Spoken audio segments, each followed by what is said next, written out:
DJ अरमान खड़े कभी नहीं भैया खड़े कभी नहीं भैया तो सिगरेट में मजा नहीं आवे अबे जानवान बहुत जाली खड़े कभी नहीं भैया भैया हो खड़े कभी नहीं भैया भैया हो खड़े कभी नहीं भैया तो सिगरेट में मजा नहीं आवे अबे जानवान बहुत जाली खड़े कभी नहीं भैया भैया हो खड़े कभी नहीं भैया भैया हो खड़े कभी नहीं भैया खड़े कभी नहीं भैया खड़े कभी नहीं भैया डीजे अरमान खड़े कभी नहीं भैया खड़े कभी नहीं भैया सिगरेट पियबा पे फरा सुखाई शिखर के न सर धराई हो के न सर धरी तोहरा जे भैया जय बनर के सिधारी हो जय बनर के सिधारी हो सिगरेट पियबा पे फरा सुखाई शिखर के न सर धराई हो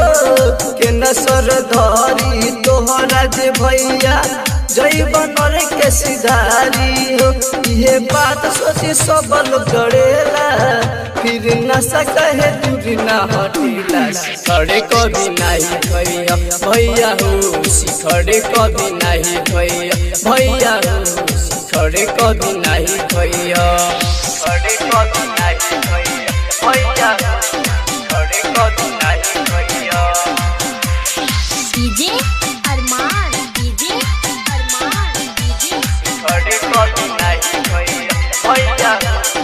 खड़े कभी नहीं भैया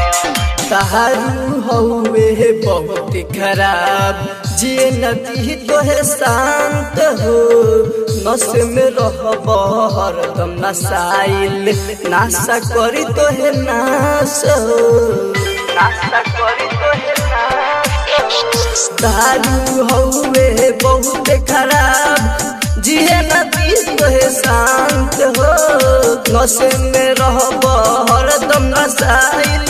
नाशा करी तोहे नाश हो अब उमर में सबके घटक जाता नहीं लोगवा के इहो बुझाता खड़े कभी नहीं भैया भैया हो खड़े कभी नहीं भैया भैया हो खड़े कभी नहीं भैया खड़े कभी नहीं भैया भैया खड़े कभी नहीं भैया डीजे अरमान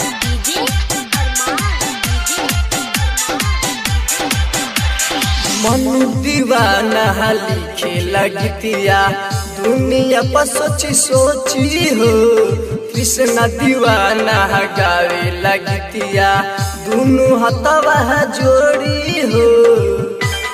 हथवा जोड़ी हो मन दीवाना लिखे लगतिया दुनिया पर सोची सोची हो कृष्ण दीवाना गावे लगतिया दोनों हथवा जोड़ी हो राजू राज करे रौरा से बिनती शंकर कहे रौर बाटे अब मर्जी खड़े कभी नहीं भैया भैया हो